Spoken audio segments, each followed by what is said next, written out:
I am dropping this video exactly 1 week since my last review of GNX by Kendrick Lamar, and I don't do this. In the 6 years I've had my channel, only one time have I reviewed the same album twice, and that was Donda by Kanye West. That's it. Like I don't do that. Like, I do 3 albums a week. That's my whole thing. For 6 years, that's what I've done. I had everything all set up. Last Friday morning, I started listening to the new Father John Misty album. I was getting ready for it in the afternoon. You're just gonna have to rock with the Crows. They're my new co-hosts. You know, like I do 3 albums a week. I was all set. I had it all planned out. Father John Misty, Ice Cube, and something from the Thunderground probably on Thursday. So why am I here talking about GNX by Kendrick Lamar again? Okay? You can tell me in the comments why you think, but I'm going to tell you, it's actually because of 2 questions that I got from my family, different family members. One, it was Monday. It was a day after I released my first GNX review.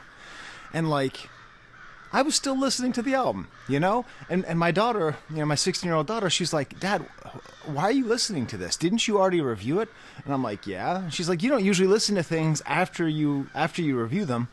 I was like, "Yeah, I can't not." I cannot stop listening to and thinking about this album. That was just my natural state. Poor Father John Misty. I don't know what he did to Kendrick Lamar in this life or a past life, but I tried. I kept on trying to listen to that Father John Misty album, but then I would just keep coming back. So that tells me something, because when you review this much music and you listen to the same thing after you review it, that means it's really sticking with you. The second question was a phone call to my brother. We call each other on Thanksgiving and other times, but especially on Thanksgiving. And he asked me, I was like, "Hey, congratulations on your Kendrick video," because he watches a lot of my stuff. And he's like, "Why did that one catch on? I mean, why did that hit the algorithm so hard? I mean, it has over 150,000 views at this point. Thank you very much for watching." And my answer was kind of humble and kind of arrogant. At first I said it's just luck, because that's true. A lot of it's just luck and timing. And then I laid into it, and I described what actually is my skill. And I was like, well, my skill is that, I do unedited videos, and that's really cool to people because, it's a skill I picked up from being a teacher.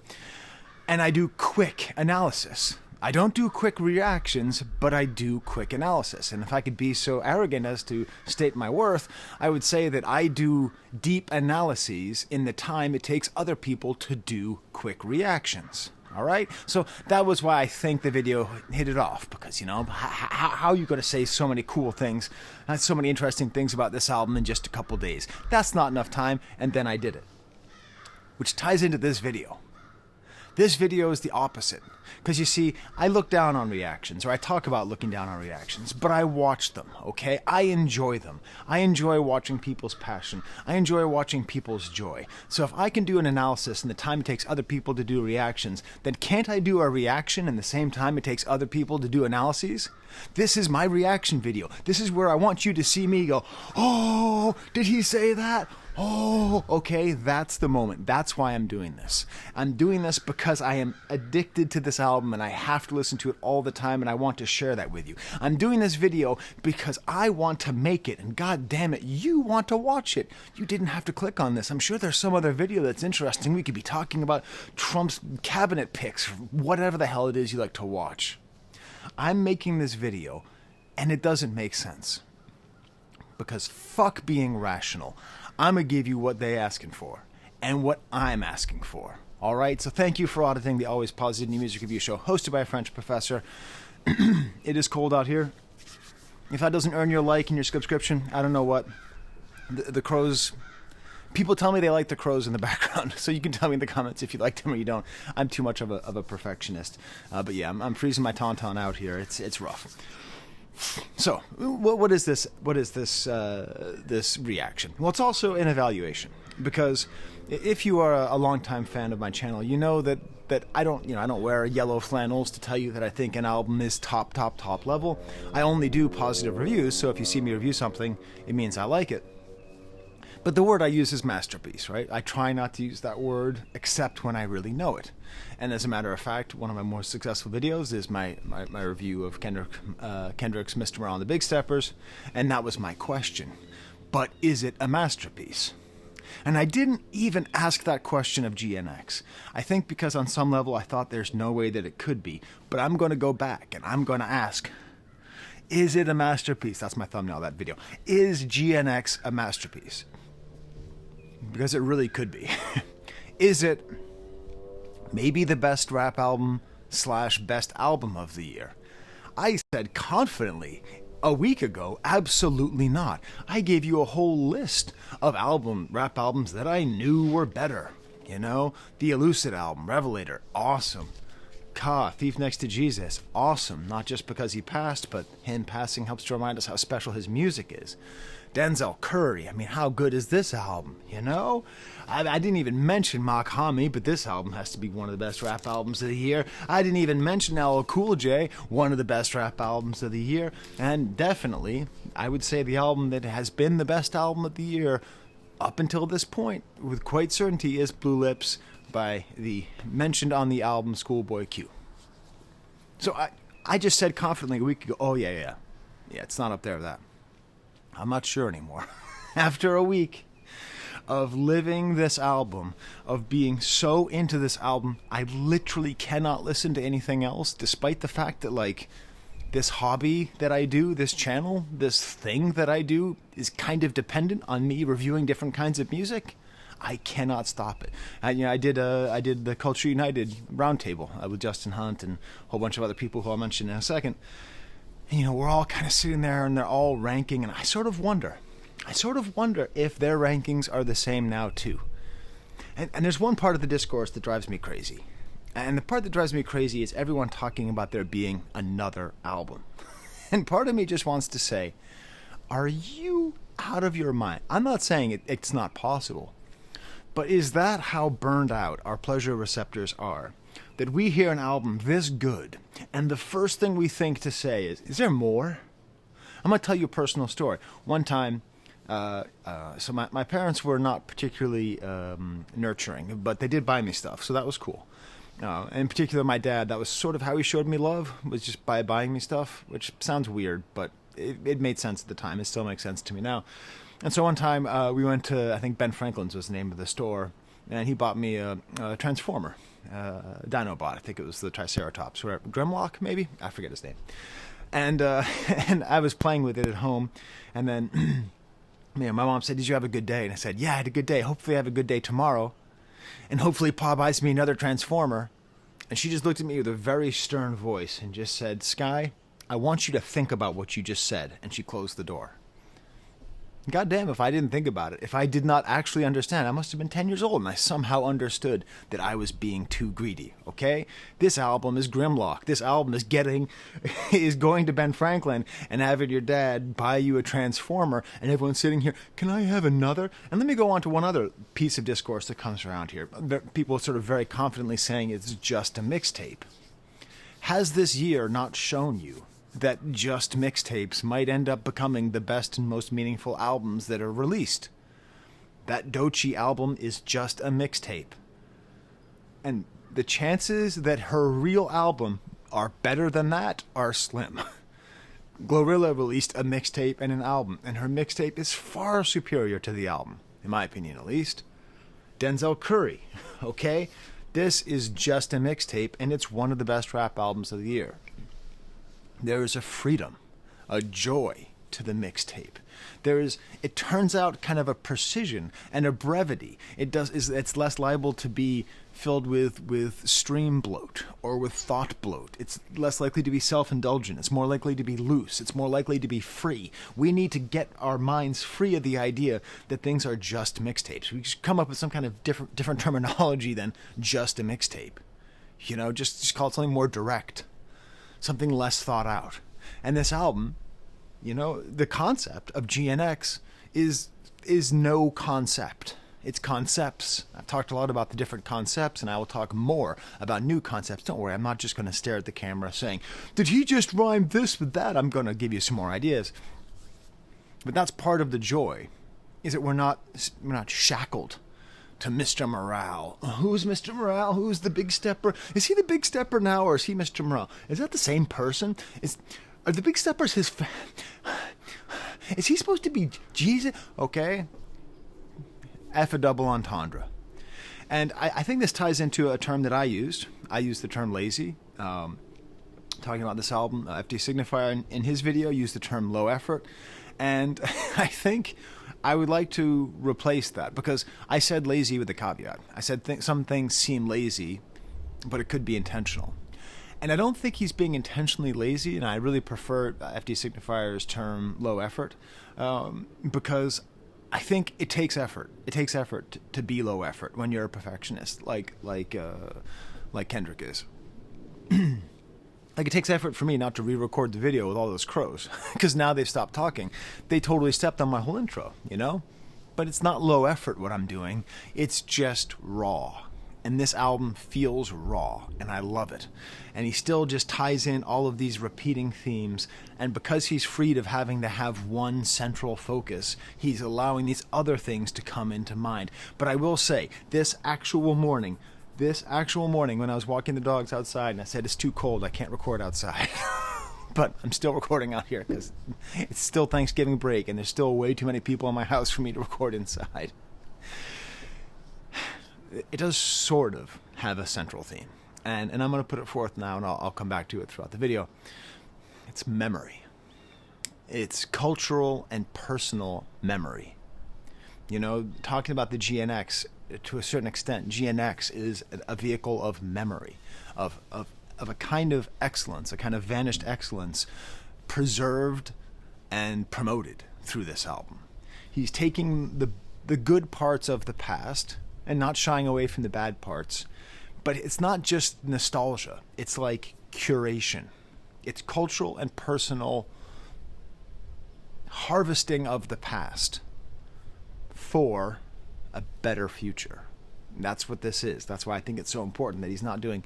I re-listened to Damn to see, like, is there a chance this album is as good as Damn? Hell yes, there is.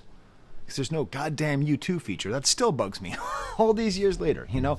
Give me Dodie 6 over U2 10 days a fucking week. I don't ever want to hear U2 on a Kendrick album. Never. I don't want to hear. I understand it gets the clicks. I understand it gets him the Pulitzer. But I want to hear some rando off the street from some place in LA 1,000 times more than I want to hear Taylor Swift. All right? Anyways, he's building a better world for the culture from whence he comes, both California and hip-hop, and I would assume Black America, and he's doing that by taking these particular things from the past. And the more that you use that as a guideline through this album, the more you sort of go, wait a minute. If he called this album Memory, we would have been like, oh yeah, it's not a mixtape. It's a cohesive single album about one theme. Other repeated themes that have come to mind now that I've listened to the album more, definitely reincarnation pops up over and over and over again, which again I think is tied into that theme. Squabbling, it's all over the place. But my favorite theme is a word, which I think he could have called this album. Okay, so I think he could have called this album Memory. He obviously could have called it GNX, but he also could have called this album Fuck. I think he really could have. You know, damn, fuck. But I think so because it's not about him. This album is, for the most part, not really about him. It is about his feelings, but it's not like Mr. Morale where he's sitting there staring in the mirror. It's about like the variations between fuck you and I love you. But it's a very you album. It's a very you-centered album. Things he hates and things he loves. Now, the things he loves, those are easier. You know, he loves Compton. He loves California. He loves hip-hop. He loves Tupac. He loves TDE. He loves art. He loves black culture. He loves SZA. He loves San Dimas. I don't know if he loves San Dimas. You know, those are the things that he loves. And I think that the love comes through because the FU comes so through as well. And I watch a lot of reviews of this album. And that's part of what I love. I'll give you a little tour guide of everyone else who's talking about this album. That's how you know it's a great album. You know, it's like it's like all I can do is listen to it, and when I'm not listening to it, I want to hear people talking about it. There's a YouTuber named Anthony Aiken Jr. who I discovered through this, which is what I love. You know, like this kind of thing gets you to discover things, and he compared Kendrick, the amount of FUs that he's throwing out there, to a scene in the Boondocks where Riley is talking to this British crime boss. It's like, fuck the plane you rode in on, fuck Guy Ritchie. It's very, very funny. And that's great, but that's actually not what I was thinking. I think of a meme created by a guy named Frank Dietz with the creature of from the Black Lagoon. The F this, F that. So this is gonna be my gift to you. Imagine this is Kendrick in the album going through saying F this to all these different things, okay? There's no sound on this.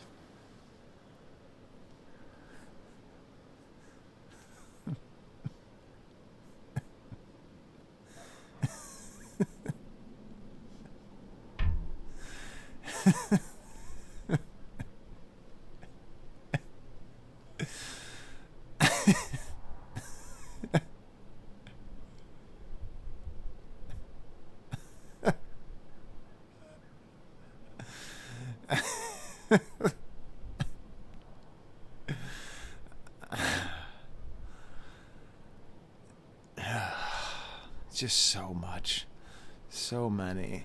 Yes, NFU, NFU. Okay, so that is the feeling that I'm getting off this album, and it's a joy. It's a joy, much like that meme is, because he's doing it in such a fun and engaging way. And that's the thing, is it's not just Drake, it's everything that Drake represents. So I've got my hat here. I'm going to be warming up my hands from time to time. I might even put on the hat at some point, which won't look very good, but it'll keep me warm. I also want to say that I randomly came to a realization about part of what people love about Kendrick so much while I was at the gym. So if you don't know, when I go to the gym, I watch TV at the same time, and I listen to albums, and I take notes. And so yesterday, I went to the gym. I always watch Pluto TV. Not a sponsor, but they have all these great free movies. And Conan the Barbarian was playing. And that made me laugh, first of all, because in the documentary about the GNX that I referenced, it quotes the Motor Trend review of the GNX, who referred to the GNX as being an axe-wielding barbarian. That was how they referred to the car, the GNX, as an axe-wielding barbarian. And then I was also thinking, I was watching Open Mike Eagle taking apart the review and the analysis of the new album by Pitchfork, comparing him to Outlaw Josie Wales. And no. Kendrick is Conan. He kind of is Conan the Barbarian in the way that he is a power fantasy. That's what I think is interesting, is that hip-hop is often seen as a power fantasy, especially gangster rap, but not even. I mean, if you just think about whatever, LL Cool J or Run DMC going all the way back, you see these strong, usually men, but not always, obviously, but I'm talking about men here because I'm talking about a male power fantasy, controlling the microphone, being the center, projecting strength, But Kendrick does that power fantasy thing, on his best song, Backstreet Freestyle, that's all about I remember the first time I ever listened to Kendrick, I was in the middle of my divorce, and I was getting ready to go see Kanye play in Toronto, and he had some random guy I'd never heard of opening up for him called Kendrick Lamar. So this was before I had streaming, so I straight up I reopened LimeWire and downloaded LimeWire for the first thing in 10 years, and I downloaded Backseat Freestyle. It was one of the songs that was on there, and I used to listen to that song in the gym while being on the rowing machine, and I would bruise my clavicle or my sternum, okay, because I'd be pushing the thing back because I'd hear this song and I'd feel that surge of power. Just the power and the yearning that's behind his music, but also it's about that. But what makes Backseat Freestyle so great is that for people like me, and people maybe like you, people who want the power fantasy and the acknowledgement that they are having a power fantasy, Kendrick is the best. Because, it's not like Eazy-E. When I was a kid, Eazy-E gave me the power fantasy because he could talk to girls however he wanted, and he could shoot people and run around and do all that, but it wasn't like this kind of self-aware thing. So yeah. So I'm going to be making some parallels between the axe-wielding Barbarian GNX, and the axe-wielding Barbarian Conan the Barbarian, and the axe-wielding Barbarian of Kendrick Lamar. Let's go back to this joy. This joy, the moment that we're in. Because why are you watching this, and why am I making this? Okay? The last time anything was like this was a couple months ago, was during the beef. The last time music had this much juice behind it was during the beef. And what has Kendrick done except give us the positive version? Because I'm not sitting around here thinking, Drake is the enemy and he's touching kids. Okay, a little bit because of the lawsuits, but not even. Like I'm not really thinking in negative terms. I'm thinking in positive terms. These are positivity narratives that are going on, and that's what's so exciting, because we're out here and we're watching, and you're watching my second video about this, and the last one was an hour and a half, and this one's already 20 minutes long. Dear God, what excitement are we living through? And I'm watching everything. Everybody who I was on the panel with during Culture United, I've watched their videos. Justin Hunt hasn't even released his magnum opus on this, but I've watched 2 or 3 of his videos about this. He compares it to Machiavelli, very interesting. I watched the whole Bigger Picture with Jeremy Hecht, where he got clown. I feel so bad for him.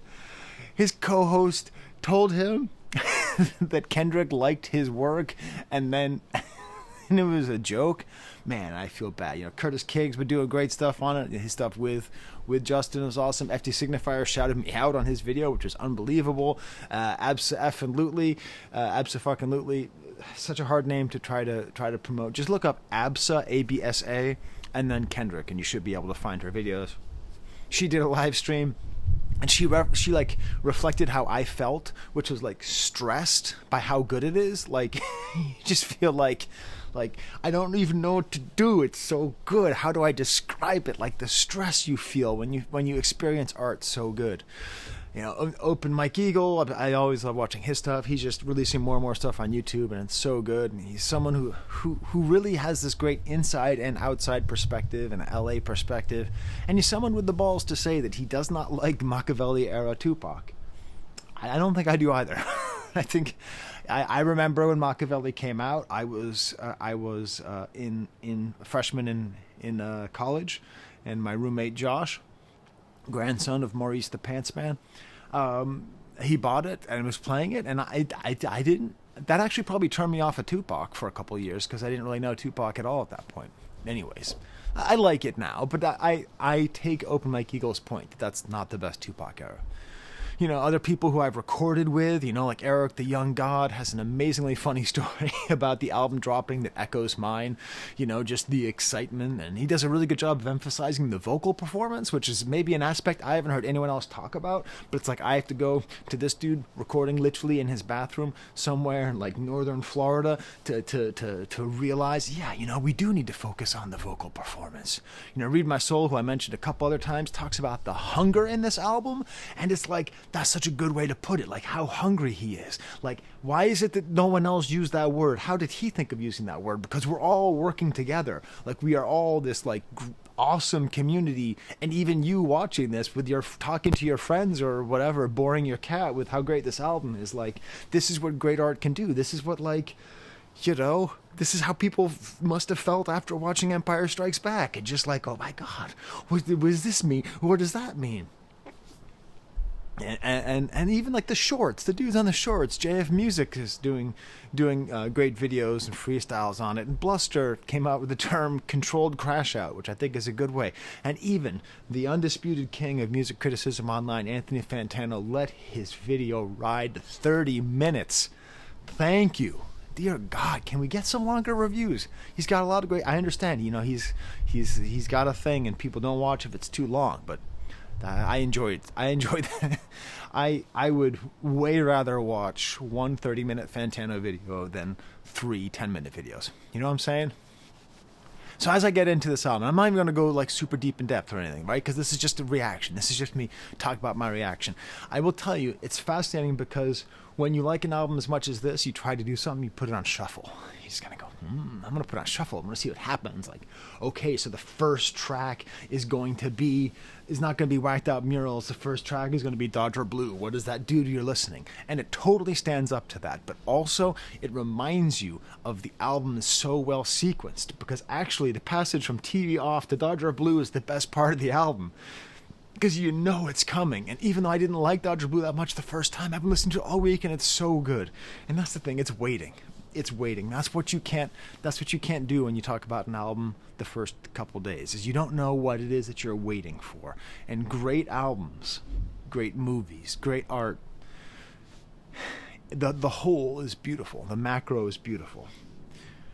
But the micro, the little moments that you wait for, the little expressions, the little turns, like that's what you wait for. Let's go to the Star Wars thing, like Return of the Jedi, one of my favorite movies, and I love the story and all the big scenes and all that. But like, there's actually just one scene where Darth Vader's talking to Luke, and like just his mask, he doesn't say anything, he just goes like this. Because he's in thought about the fact that he's thinking about, setting up his own son. That's what I wait for. I don't wait for the explosions. I wait for that little moment. And this album is filled with those moments. Because it's so well sequenced. Okay. Whacked Out Murals. I'm going to take this off. But I just got to warm up for a second, okay? I'm going to do song on, song off with that. Whacked Out Murals. Oh my God. The joy of listening to this album and hearing that introduction. It's like a king is being introduced. Esta noche, de noche. And what are you waiting for in this? You know what you're waiting for. You're waiting for. That's what you're waiting for. That's what you're waiting for. And let me tell you, I dance. I dance all the time. I think it's really important when you're raising kids to dance around them. Also, I just love dancing. I used to hate dancing, but I love dancing. You know what I'm saying? And I put this album on to dance. Like when I want to dance with my 2-year-old now, I don't put on Chapel Roan anymore. I mean, I will again because she loves Hot to Go almost as much as she loves Sesame Street. But just, what a great. Okay, I can't do that anymore. I look too goofy. And when the Spanish guitar comes in, and then when it gets leading up, and you're waiting for the Riding in My GNX, like you're waiting for that, like you're waiting for it so hard. And this is not for lyricists, just the way he says lyricists, and the way the synthesizers sound like a decelerating car at the end. And then he keeps on mentioning Geeked Up, and then also I've spent the whole week listening to the songs that he sampled, becoming a Luther Vandross fan. Yes, ladies and gentlemen, I am now a Luther Vandross fan. I have made my way to the other side of the Vandrotis meter. But, you listen to that song D4L and Scotty by D4L. I'm geeked up. And in this song he says, I'm geeked up. I told you before, everything that happens on this album happens in this one song, but it's still unfurling itself to me. And the memory. I'ma do what COVID did? Do you have any idea how savage of a line that is? No, you don't. Because you forgot COVID. We all forgot. You know how we forgot COVID? We voted Donald Trump into office. Like, that's how bad we forgot COVID. We completely forgot what it was like. We forgot wiping down our groceries with Purell wipes. We forgot COVID. I guess we had to, some kind of traumatic thing culturally. But I'ma do what COVID did? God damn, Conan. Leave some villagers alive, would you? It's such a savage line. But that's the memory. He is going to do what COVID did. And then I didn't realize until this listen that that's tied into later when he says, I'm gonna do what I did. Saying like he already did what COVID did, and what he did was COVID, which is complete societal destruction, disruption, and rebirth and recreation. That's all that he's going to do. That's all that he's announcing. Squabble Up is the lead single to the album, and I think it's because it is the song filled with the most things that you are waiting for. Like, you're just, from the second that you hear, you're just going reincarnated, or reincarnated, or reincarnated, until he goes reincarnated, and then you go, oh, thank God. He said reincarnated. But then you're not done, because the second that you actually hear him say, come on, see, you're just waiting to hear, when I hear music. Oh. You have to watch Absolute. So Absolutely, if you don't know, like, she's in some ways similar to me, that she's like super duper educated and sort of in the YouTube space, you know. So it's kind of funny when she like really lets go, and she's when she hears she's standing up, she's running around. It's awesome. And then you're excited for just him saying squabble up, and then you're excited for hold up. You just get excited for the whole thing, for bunk skunk. I still don't know what bunk skunk means, but I am so excited. When I listen to this album, I just wait to hear bunk skunk. I'm excited to hear him say something I can't even say. Ask me for a drop, I'm like, no. Like when he says that, oh, and then you think you're all set. You think that you couldn't have any more, and then you get to Luther. And what are you waiting for in Luther? I know what I'm waiting for, because I don't know the lyrics to this song. I listened to this song 100 times. I don't know the lyrics to this song because it doesn't really matter, because it's such a vibe. That's one of the things I pick up. Vibe. What's one of the greatest lyricists of all time? What is his defining statement on this song? Fa, fa, fa, fa, fa, fa. Oh. What does that mean? I don't know. I didn't look it up. But like when you hear it, like again, and going back to Eric the Young God's take on his vocal performance, like it's all kind of like da da da da da da da da da da da da da fa, fa, like oh, you're just waiting for it. And the brilliance of the sequencing and it's tying together. And my 2-year-old thought he was saying fish. She was saying fish. Fish, which is great because she used to call fish. It was very funny. Oh, and then again, SZA's there, and there's a scene in Conan the Barbarian where Conan walks into the village and he brought flowers. And, you know, if you don't know Conan the Barbarian, it's a movie from like '84. It's starring 35-year-old Arnold Schwarzenegger, pre-Terminator Schwarzenegger. So he's more bodybuilder than actor, and he's just a glorious hunk of a man. You know, just like a true hunk, like a hunk of human body. You know, and he's just playing this barbarian, and he comes in on this horse, and he's got these flowers, and it's just you could do a supercut. You could do a supercut of this song to just Conan being romantic, and it would totally work. The fact that I've been listening to Luther Vandross this whole week is just a reminder of how great hip-hop is. Because it's a sampling genre, it automatically throws you back to older music in ways that no other music could do.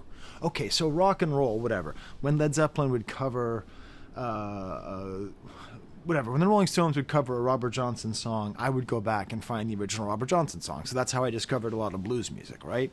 And that's cool. But, like, that's nothing compared to the rabbit holes I've gone down thanks to hip-hop.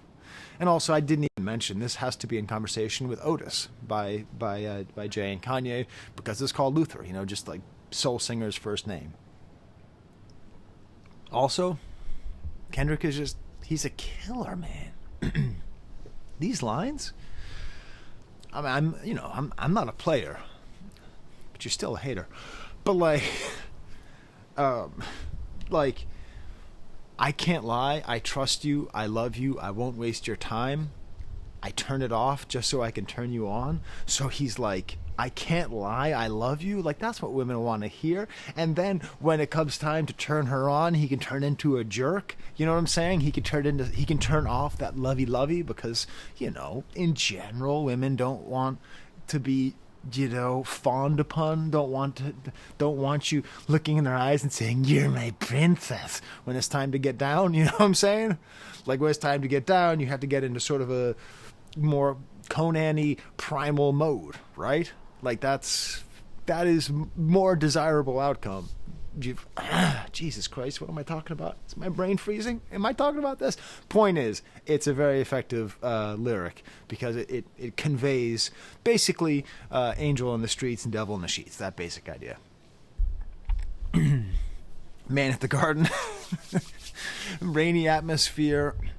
I like it because this album, what's funny is everybody sort of dunked on Mr. Morales being too much, too overworked.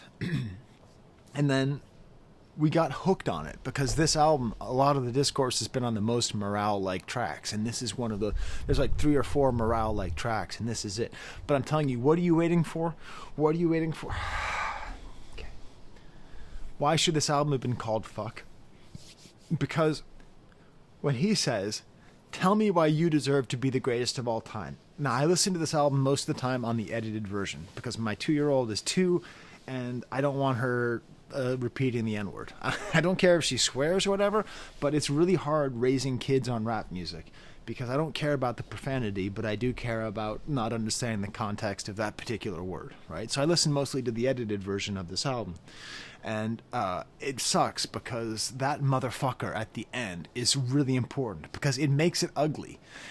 It destroys the rhyme. He rhymes greatest of all time. That rhymes with the previous one, but when he throws in the motherfucker, it's the Samuel L. Jackson motherfucker. It's the declarative. It's the throw down the microphone. It's the what, right? It takes this whole song. It's all meditative, and I'm going to put a smile on my mama, and I'm going to do it for my city, and all this, and that's just the snarling point where he throws it down. Beautiful emphasis.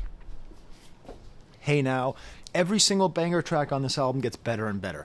Every single banger track on this album you want and you like more and more and more and more. Damn, baby, you're excited for it. Screaming P, but your resume is boof. Ah! The rest of my life, I will be talking about resumes being boof. Okay, listen. In like 18 years, when my now newborn is applying to colleges and she's making her CV, making her resume to apply to colleges, I'm gonna be like, you know, this resume is boof. Like, I'm just always going to associate those words. I did say that ask for and Jack Dorsey does not rhyme, and many of you correctly pointed out what I already knew but did want to emphasize, that ask for and Jack Door rhyme. So that's what it is. Still, ask for Jack Dorsey, that's clumsy. That is not worthy of Kendrick Lamar's. It does not sound good. It technically sort of kind of rhymes, but I think it's on purpose because I think he's just in this rough mode. What else do you wait? Are you trying to tell me when he says Ben Frank murderer? Ah, okay. You want my reaction, people? Ah, Ben Frank murderer. Ah, never heard of your. Ah. The way the synthesizers come in, and I'm way too important to ever let you slide on me.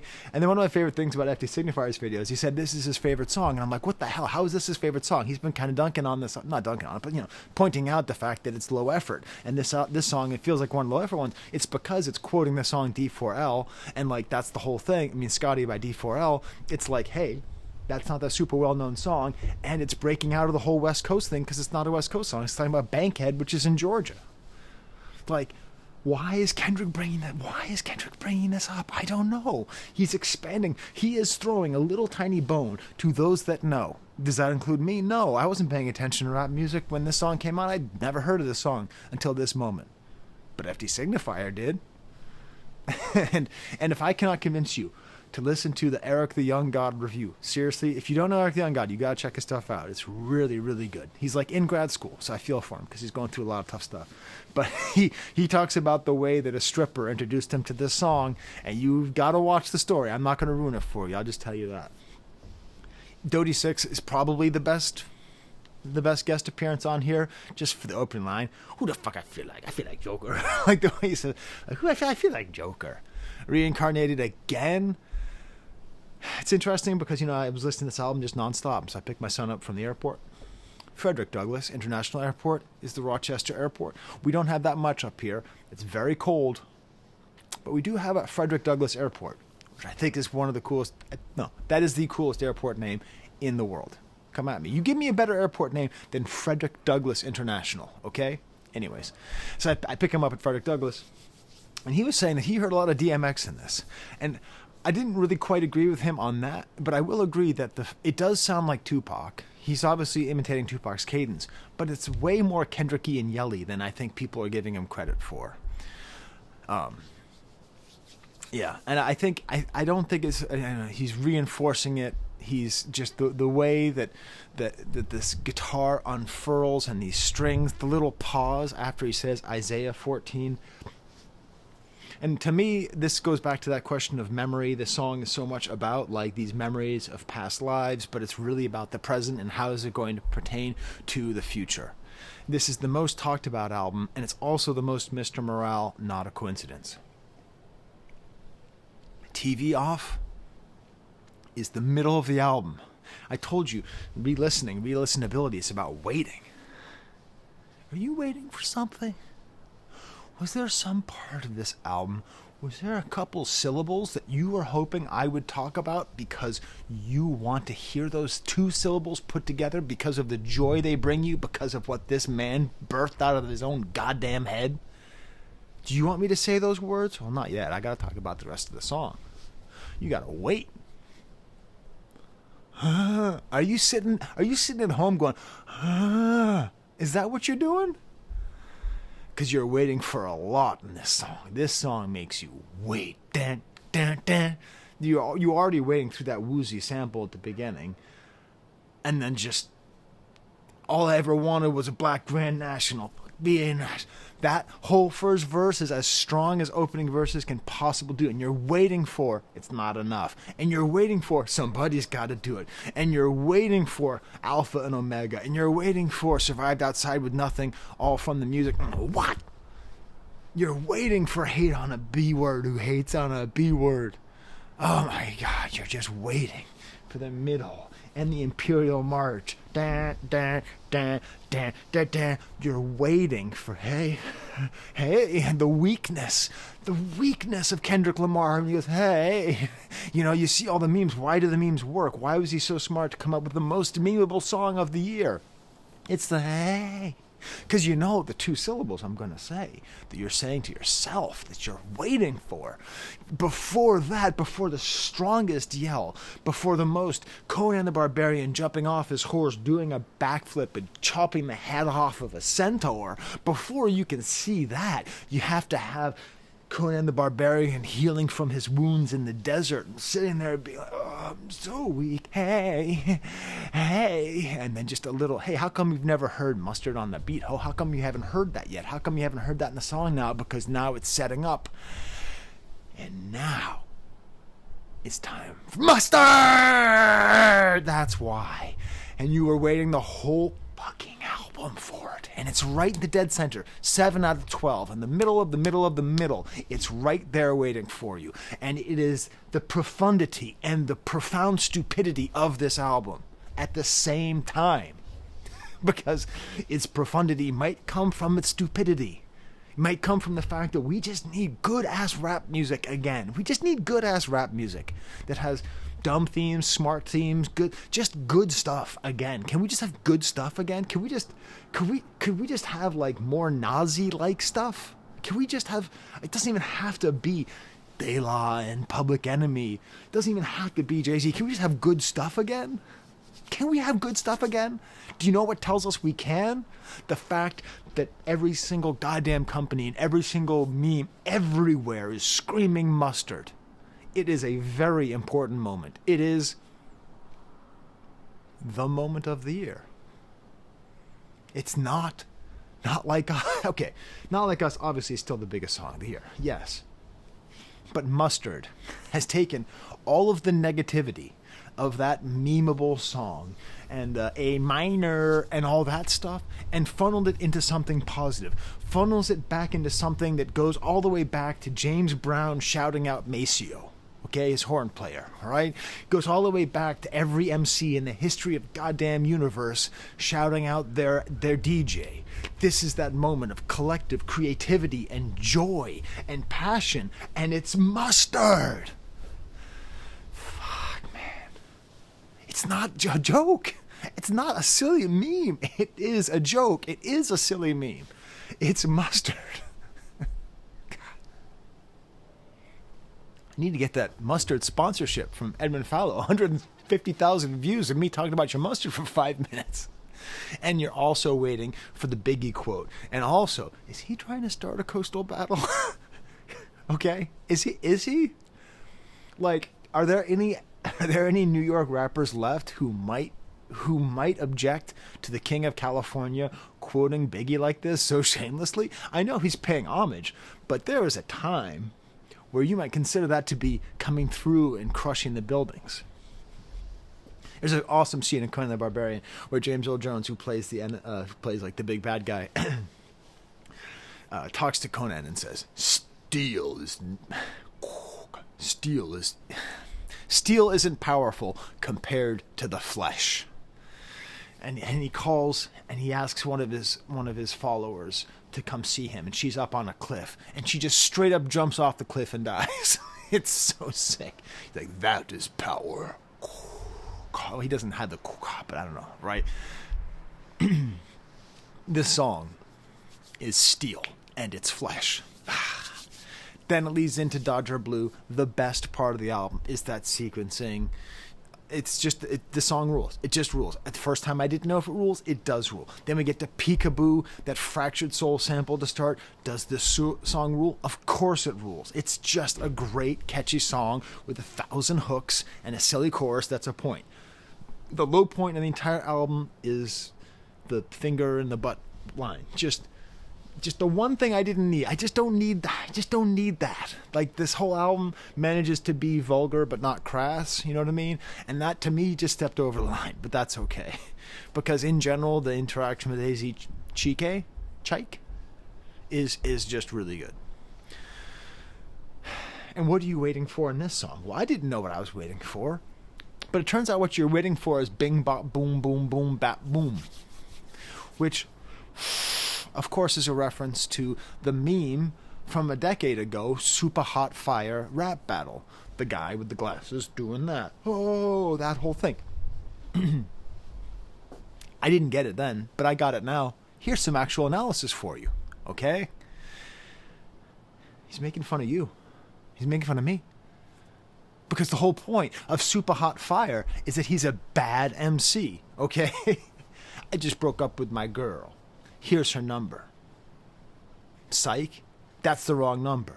Oh, it goes crazy. He's not a good MC, but everyone is gassing him up like he is. Hey, any Drake stans out there watching me? What do Drake stans say about Kendrick fans? That we're like the people around Super Hot Fire. This is a meta commentary on his own fandom, except he's earned it. So when he says type of shit I'm on you wouldn't understand, that's the truth. Like the bing bop, like if you don't understand why we go oh when he says bing bop bing bop bing bop boom, because actually when Kendrick says bing bop bing bop bing bop boom, he's on 5 different levels. This whole album, kinda, in its simplicity, in its some occasional stupidity, in its mustardness, in its low effortness. This album is, to a certain extent, a whole album of bing bop bing bop bing bop boom. But we love it. And we're all saying, oh, but then just the way. Then, Big Dog Business, I Would Not Hold Your Hand. And then AZ Chike, or Chike, comes in, the most mispronounced name in hip-hop right now, from Big Dog Business, and then AZ Chike comes on with Broke Bitch Business. So just bam, just tying in, I could not be your man, never got his ass whooped until he opened the can. You're just waiting for the whole thing.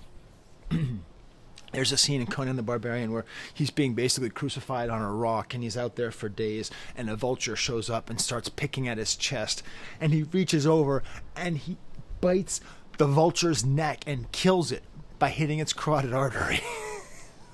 Okay? That's what it's like listening to Kendrick. Then we get to Hard Part 6.